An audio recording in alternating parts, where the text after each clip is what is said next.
பெருமை. மனிதர்கள் மற்றும் பெரும் அரசுகளின் வீழ்ச்சிக்கு இந்த பெருமை எனும் குணம் ஒரு பெரிய பங்கு வகிக்கிறது.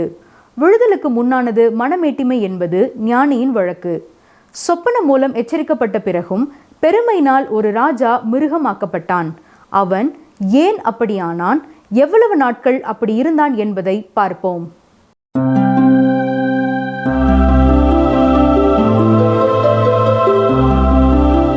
கர்த்தருடைய பரிசுத்த நாமத்திற்கு மகிமை உண்டாவதாக.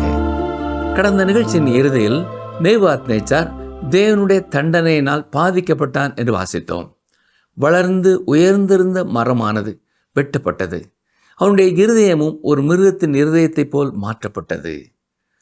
தொடர்ந்து பார்ப்போம். தானியேல் 4ஆம் அதிகாரம் 17ஆம் வசனம்.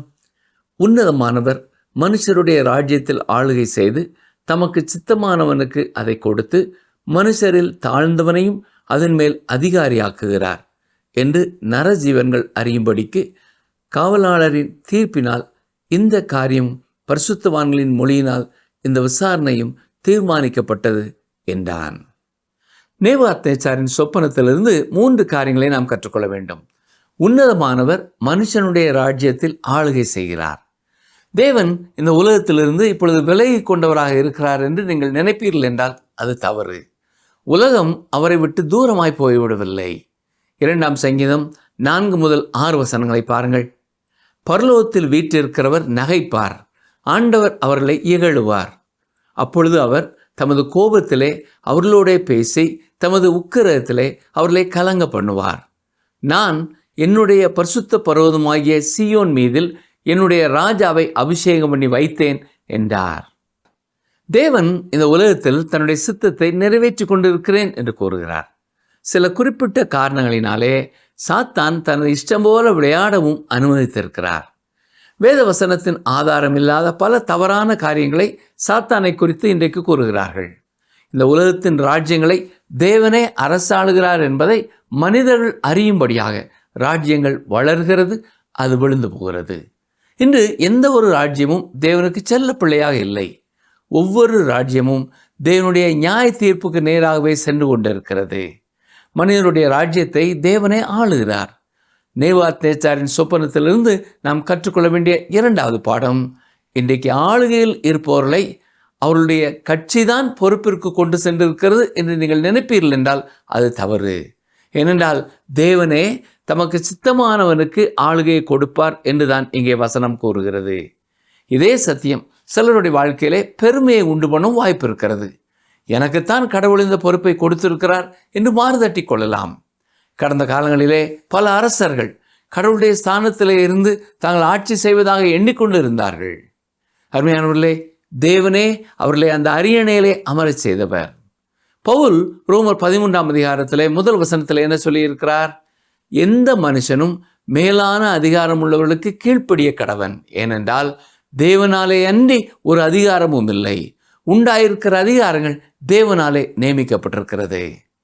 இந்த உலகத்தில் மிகுந்த தீமை செய்த ஒரு சிலர் அதிகாரங்களை உடையவர்களாக இருக்க தேவன் அனுமதித்திருக்கிறாரே. அதற்கு காரணம் என்ன? நேபுகாத்நேச்சார் கண்ட சொப்பனம் நமக்கு கற்றுக் கொடுக்கும் 3வது சத்தியம், தேவனாலே அன்றி ஒரு அதிகாரமும் இல்லை.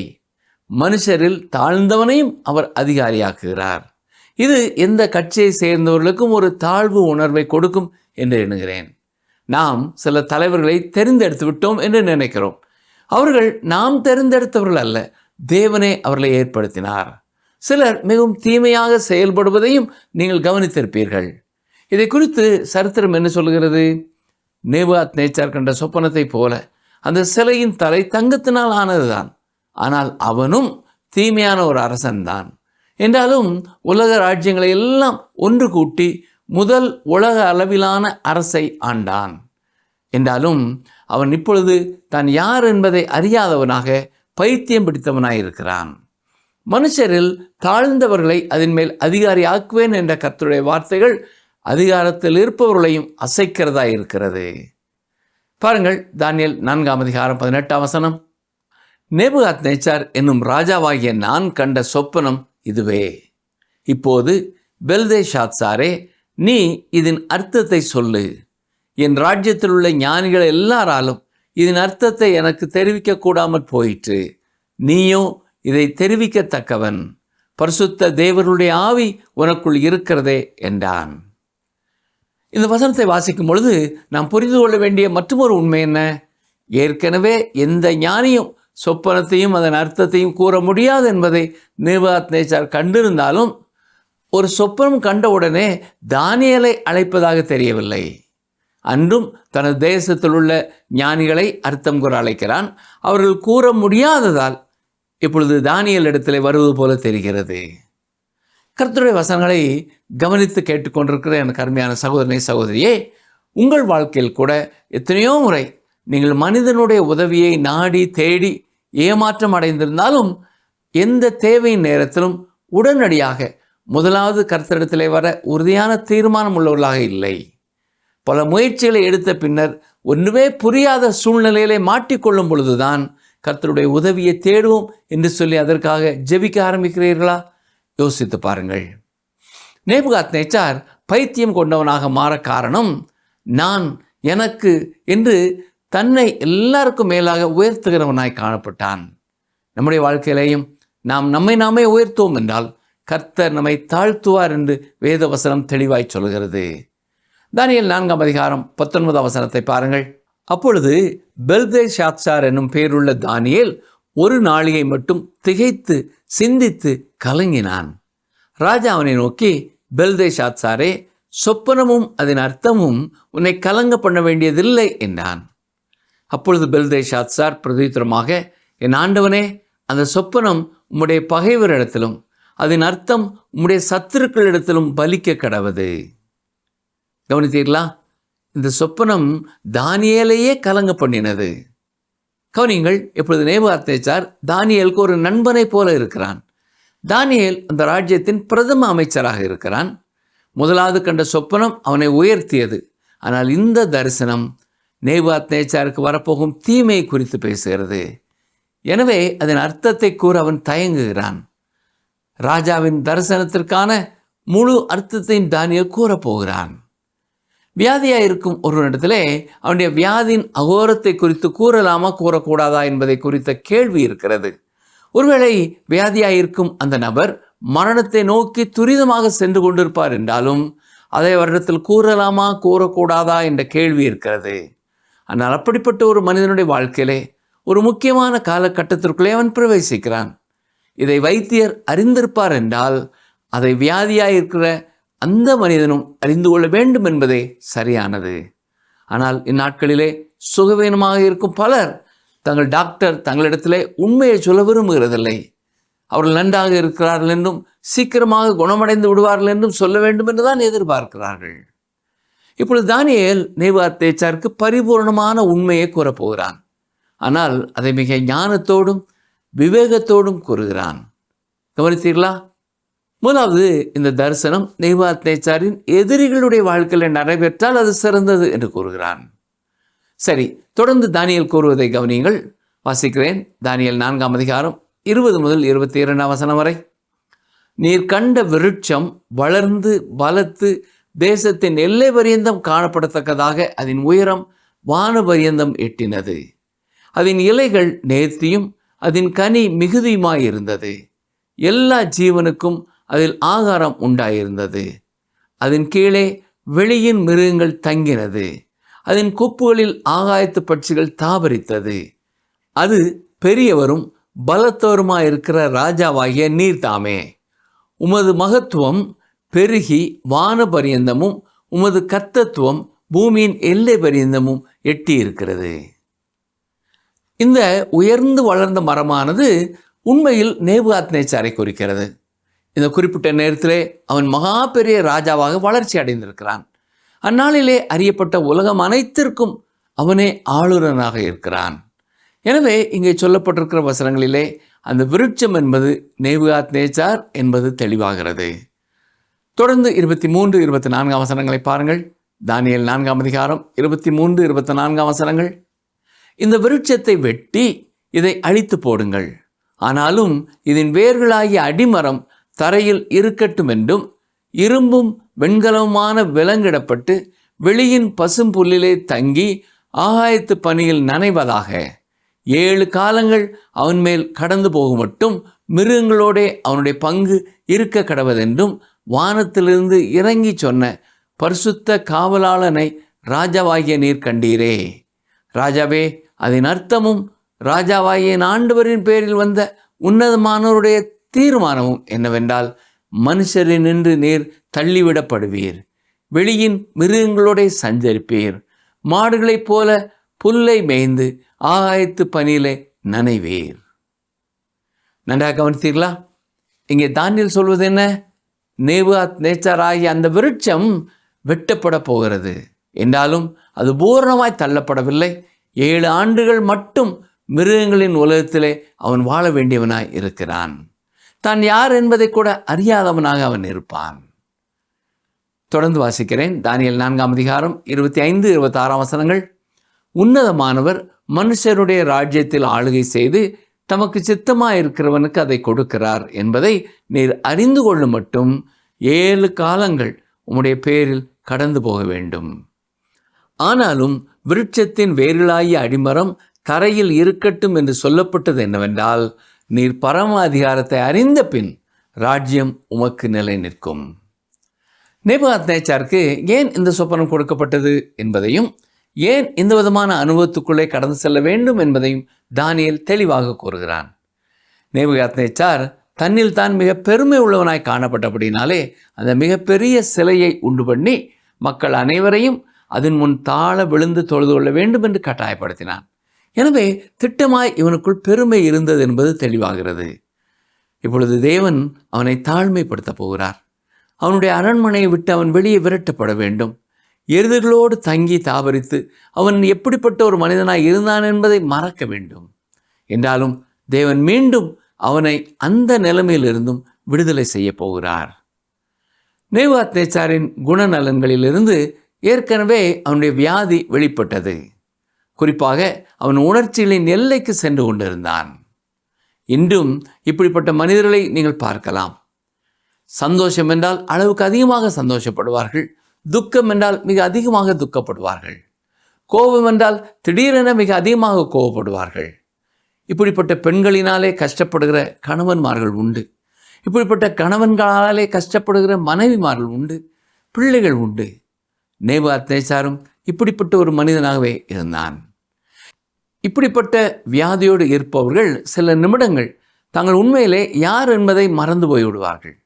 சிலர் தங்களை ஒரு நெப்போலியன் என்று கூட எண்ணிக்கொள்வார்கள், அல்லது தங்களையே வேறு ஒருவராக நினைத்து கொள்வார்கள். இந்த நேபுகாத்நேச்சார் தன்னை ஒரு மிருகமாக எண்ணிக்கொண்டான். இந்த வியாதியினுடைய மற்றொரு அடையாளம் பெருமை. நேபுகாத்நேச்சாருடைய வாழ்க்கையிலே இதை நாம் பார்க்கலாம். தானியேல் 4ஆம் அதிகாரம் 10ஆம் வசனத்திலே ஏற்கனவே இதை குறித்து நாம் வாசித்தோம். 30ஆம் வசனத்திலும் இந்த குணநலனை நாம் பார்க்கலாம். என்னை கவனித்துக் கொண்டிருக்கிற அருமையான சகோதரனை சகோதரியே, தேவன் அருவருக்கிற ஒரு குணம் இந்த பெருமை. அகஸ்தராயன் ஒரு முறை ஒரு பட்டணத்தை பிடித்த பொழுது, இந்த பட்டணத்தை நான் கண்டபொழுது அது செங்கலாய் இருந்தது, இப்பொழுது அது வைக்கோலாய் போனது என்றான். அதை முற்றிலும் அவன் அழித்து போட்டான். மற்றும் ஒரு ரோம சக்கரவர்த்தி சொல்லும் பொழுது, ரோம் நகரை ஒரு மரத்தைப் போல நான் கண்டேன், அதை நான் பளிங்காய் மாற்றிவிட்டேன் என்றான். மனுக்குலத்தில் காணப்படுகிற ஒரு மிகப்பெரிய பாவம் பெருமை. மனிதன் உண்மையில் எதை குறித்து பெருமை பாராட்ட வேண்டும் தெரியுமா? வேத புத்தகமே அதையும் நமக்கு கற்றுக் கொடுக்கிறது. கவனியங்கள், வாசிக்கிறேன். எரேமியா 9ஆம் அதிகாரம் 23-24 வசனங்கள். ஞானி தன் ஞானத்தை குறித்து மேன்மை பாராட்ட வேண்டாம், பராக்கிரமன் தன் பராக்கிரமத்தை குறித்து மேன்மை பாராட்ட வேண்டாம், ஐஸ்வர்யவான் தன் ஐஸ்வர்யத்தை குறித்து மேன்மை பாராட்ட வேண்டாம். மேன்மை பாராட்டுகிறவன் பூமியிலே கிருபையையும் நியாயத்தையும் நீதியையும் செய்கிற கர்த்தர் நான் என்று என்னை அறிந்து உணர்ந்திருக்கிறதை குறித்தே மேன்மை பாராட்ட கடவன் என்று கர்த்தர் சொல்லுகிறார். இவைகளின் மேல் பிரியமாய் இருக்கிறேன் என்று கர்த்தர் சொல்லுகிறார். பெருமை உள்ள எவரும் ரட்சிப்பை பெற்றுக்கொள்ள முடியாது. அப்போஸ்தலனாகிய பவுல் எழுதியிருப்பதை நாம் கவனிப்போம். 1 கொரிந்தியர் 2ஆம் அதிகாரம் 2ஆம் வசனம். இயேசு கிறிஸ்துவை சிலுவையில் அறையப்பட்ட அவரையே அன்றி வேறொன்றையும் உங்களுக்குள்ளே அறியாதிருக்க தீர்மானித்திருந்தேன். அப்போஸ்தலனாகிய பவுல் இயேசுவின் சிலுவை குறித்து மேன்மை பாராட்டினார். எனவே அதை மட்டுமே மற்றவர்களுக்கும் அறிவிக்க வேண்டும் என்று தீர்மானித்திருந்தார். நாம் மகிமைப்பட்டுக் கொள்ளக்கூடிய எந்த காரியமும் நம்மிடத்தில் இல்லை பிரியமானவர்களே. 1 கொரிந்தியர் 4:7 பவுல் என்ன சொல்கிறார்? அன்றியும் உன்னை விசேஷித்தவன் ஆகும்படி செய்கிறவர் யார்? உனக்கு உண்டாயிருக்கிறவைகளில் நீ பெற்றுக்கொள்ளாதது யாது? நீ பெற்றுக்கொண்டவனானால் பெற்றுக்கொள்ளாதவன் போல் ஏன் மேன்மை பாராட்டுகிறாய் என்று கேட்கிறார்.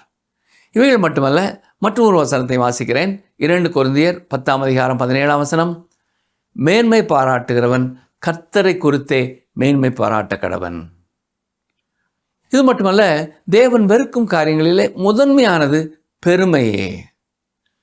நீதிமொழிகள் 6:16 முதல் 19 வரையிலே உள்ள பகுதியை நீங்கள் வாசித்து பார்ப்பீர்கள் என்றாலும் அங்கே பெருமையையே அவர் எவ்வளவு வெறுக்கிறார் என்பதை தெளிவாய் சொல்லுகிறது.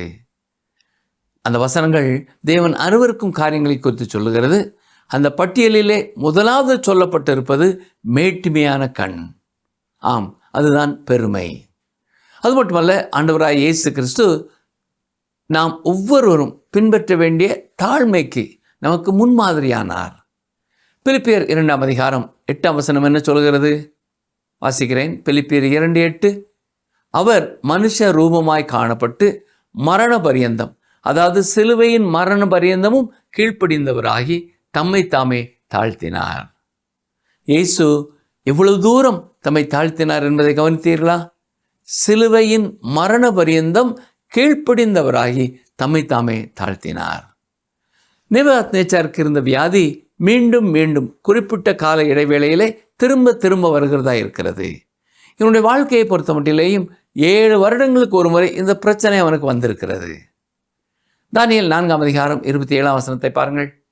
ஆகையால் ராஜாவே, நான் சொல்லும் ஆலோசனையை நீர் அங்கீகரித்து கொண்டு நீதியை செய்து உமது பாவங்களையும் சிறுமையானவர்களுக்கு இறங்கி உமது அக்கிரமங்களையும் அகற்றிவிடும். அப்பொழுது உம்முடைய வாழ்வு நீடித்திருக்கலாம் என்றான். இப்பொழுது நேபுகாத்நேச்சார் உள்ளம் கலங்கி போயிருக்கிறான். அவனுக்கு சமாதானம் இல்லை. அவன் இருந்த நாட்களிலே இருந்த உலகத்திற்கு அவன்தான் சமாதானத்தை கொண்டு வந்தவன். அந்த காலத்திலே அவனுடைய அதிகாரத்தை கேள்வி கேட்க வேறு யாரும் இல்லை. ஆனால் அவன் பாவத்தில் வாழ்ந்து கொண்டிருந்தான். அவன் தேவனுக்கு நேராகவும் நீதியுள்ள வாழ்க்கைக்கு நேராகவும் இப்பொழுது மனம் திரும்ப வேண்டியவனாய் இருக்கிறான். வரும் நியாய தீர்ப்பை மாற்றும்படியாக அவன் மனம் திரும்ப வேண்டும் என்றுதான் தானியேல் ஆலோசனை கொடுக்கிறான். நேபுகாத்நேச்சாரே, நீர் மீட்கப்படுவதற்கான வாய்ப்பு இருக்கிறது என்று தானியேல் தெளிவுபடுத்துகிறான். தேவனோடு சமாதான உறவை பெற்றுக்கொள்ளக்கூடிய சமயம் இருக்கிறது. இதுதான் நேபுகாத்நேச்சாருக்கு தேவன் கொடுத்த இறுதியான எச்சரிக்கை என்று நான் நினைக்கிறேன். பிரியமானவர்களே, இந்த நாட்களிலேயும் உணர்ச்சி தொடர்பான, மனநிலை தொடர்பான அநேக பிரச்சனைகளுக்கு காரணம் ஆவிக்குரிய பிரச்சனையாகவே இருக்கிறது. உங்களை குறித்தே நீங்கள் சிந்தித்து கொண்டிருக்கும் பொழுது நான், எனக்கு, என்னுடைய இந்த வார்த்தைகள் உங்கள் எண்ணங்களிலே அதிகமாக வரும். உங்கள் பேச்சிலேயும் அது வெளிப்படும். இன்று சில ஊழியக்காரர்களும் இந்த பிரச்சனையோடு இருக்கிறார்கள். அருமையானவர்களே, உங்கள் மனநிலையும் பாதிக்கப்பட்ட ஒன்றாக இருக்கிறது என்பதை நீங்கள் உணர்ந்து கொள்ளுங்கள். பெருமை என்றாலே நம்முடைய மனநிலைமை பாதிக்கப்படலாம். மற்றவர்கள் மேல் உண்டாகிற எரிச்சலினாலே, கோபத்தினாலே நம்முடைய மனநிலைமை பாதிக்கப்படலாம்.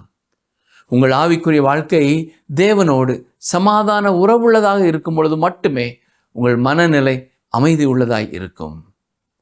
கிறிஸ்துவினால் உண்டாகும் சமாதானம் உங்கள் முழு வாழ்க்கையையும் ஆட்சி செய்யும். இன்றைய வேத ஆராய்ச்சியை கவனித்துக் கொண்டிருந்த அருமையானவர்களே, நீங்கள் ஒரு முக்கியமான அதிகாரியாக இருப்பீர்கள் என்றால், ஆளுநராக இருப்பீர்கள் என்றால், முதலமைச்சராக இருப்பீர்கள் என்றாலும் தேவனே உங்களை இந்த இடத்திலே உட்கார வைத்திருக்கிறார் என்பதை இன்றாவது புரிந்து கொள்ளுங்கள். தேவன் விரும்பும் நீதியோடு, நியாயத்தோடு உங்கள் கடமைகளை நிறைவேற்றுங்கள். உங்கள் கட்சி அல்ல, உங்கள் தொண்டர்கள் அல்ல, கர்த்தரே உங்களுக்கு இந்த பொறுப்பை கொடுத்திருக்கிறார். இதை உணர்ந்தவர்களாய் கர்த்தரின் சித்தத்தை அறிந்து அவருக்கு கீழ்ப்படிந்து அவர் எந்த நோக்கத்தோடு உங்களை இந்த இடத்திலே வைத்திருக்கிறார் என்பதை அவரிடத்திலே கேட்டு அதை நிறைவேற்றி மகிழ்ச்சியான ஒரு வாழ்க்கையை பெற்றுக்கொள்ளுங்கள். மற்றவர்களையும் வாழ வையுங்கள். மேலும் பிரியமானவர்களே, உங்கள் வாழ்க்கையிலேயும் உங்கள் மனதிலே ஒரே குழப்பமாக இருக்கிறது, எனக்கு சமாதானம் இல்லை, எனக்கு துக்கமாக இருக்கிறது, எனக்கு ஆறுதல் இல்லை என்று கூறுவில்லை என்றால், நேபுகாத்நேச்சாரை போல எண்ண வேண்டியதற்கு மிஞ்சி உங்களை குறித்து நீங்கள் எண்ணிக்கொண்டு இருக்கிறீர்களா என்பதையும் சற்றே யோசித்து பாருங்கள். இன்னும் சிலர் எப்பொழுதும் தங்களை குறித்தே சிந்தித்து கொண்டிருப்பார்கள், அல்லது தங்களை குறித்தே மற்றொரு இடத்துல பேசி கொண்டிருப்பார்கள். இதுவும் சரியான ஒரு மனநிலை அல்ல. மேலும் சிலர் உணர்ச்சிகளுக்கு அடிமைப்பட்டு சந்தோஷமான காரியங்களை குறித்து கர்த்தருக்கு துதி ஸ்தோத்திரங்களை ஏறெடுப்பதை விட்டுவிட்டு சந்தோஷத்தின் விளைவாக தேவையில்லாத காரியங்களிலே ஈடுபடுவார்கள். அல்லது கோபம் வரும் பொழுது எதையும் சிந்திக்காமல் மூர்க்க வெறி கொள்வார்கள். நேபுகாத்நேச்சாரின் வாழ்க்கையிலே இப்படிப்பட்ட குணநலன்கள் இருந்தபடினாலே தேவன் அவனை எச்சரித்தார். நான் என்னுடைய என்று பெருமை கொண்ட பொழுது அவன் தாழ தள்ளப்பட்டான். தேவன் எதிர்க்கும் முதல் காரியம் பெருமை. பிரியமானவர்களே, பெருமை உள்ளவர்களுக்கு தேவன் எதிர்த்து நிற்கிறார், தாழ்மை உள்ளவர்களுக்கோ கிருபை அளிக்கிறார். நம்மை நாமே ஆராய்ந்து பார்த்து கர்த்தருடைய கரத்தில் நம்மை அர்ப்பணித்து அவருடைய பூரண ஆசீர்வாதத்தை பெற்றுக்கொள்வோமா? ஜெபம் செய்வோம்.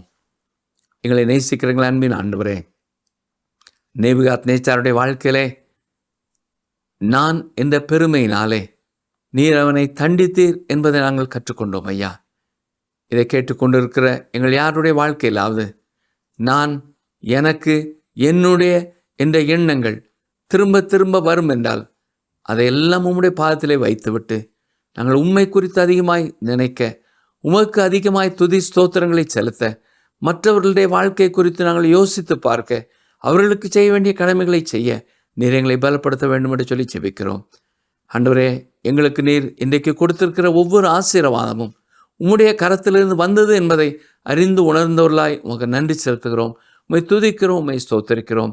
நீர் கொடுத்திருக்கிற பொறுப்புகள் உம்முடைய கரத்திலிருந்து எங்களுக்கு வந்தது என்பதை ஒரு முறை கூட நாங்கள் அறிக்கையிடுகிறோம். ஆண்டவரே, நீர் எங்களுக்கு தந்திருக்கிற குடும்பம், எங்களுக்கு தந்திருக்கிற ஆசீர்வாதங்கள், எங்களுக்கு தந்திருக்கிற சரீர சுகம் அனைத்துமே நீர் இரக்கத்தினாலும் கிருபையினாலும் எங்களுக்கு கொடுத்திருக்கிறீர் என்பதை உணர்ந்து தாழ்மையோடு உம்மை துதிக்கிறோம், உம்மை ஸ்தோத்திரிக்கிறோம்.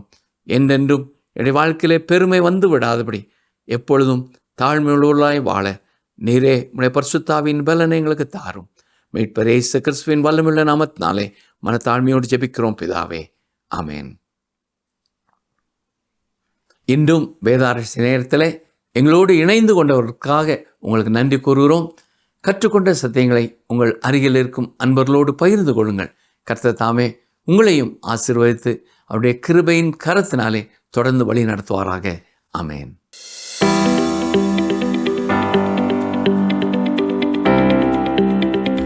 நாம் எதை குறித்து மேன்மை பாராட்ட வேண்டும்? நாம் எதை குறித்து மேன்மை பாராட்ட வேண்டும்?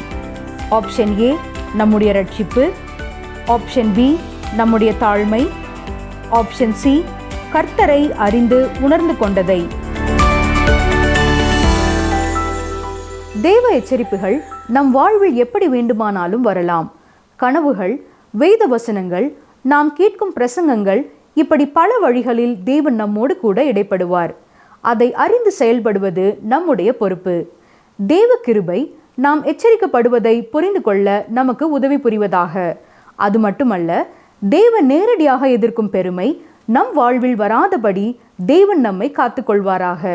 நமக்கு கொடுக்கப்படும் சிறு பொறுப்புகள் கூட தேவ சித்தம் இல்லாமல் நமக்கு கிடைப்பதில்லை.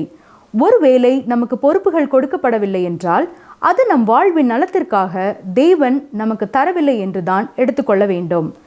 நாம் கற்ற சத்தியங்களை நம் வாழ்வில் கடைபிடிக்க தேவன் நமக்கு கிருபை செய்வாராக.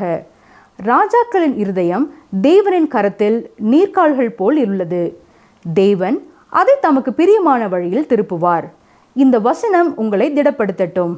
அகஸ்வேரு ராஜாவுக்கு தூக்கம் வராமல் தேவன் தடுத்தார்.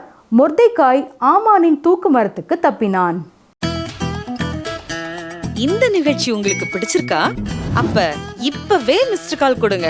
பரிசு வெல்றது நீங்களாவும் இருக்கலாம்.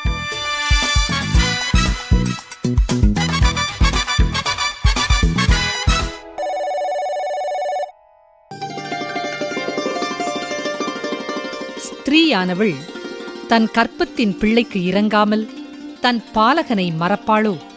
அவர்கள் மறந்தாலும் நான் உன்னை மறப்பதில்லை.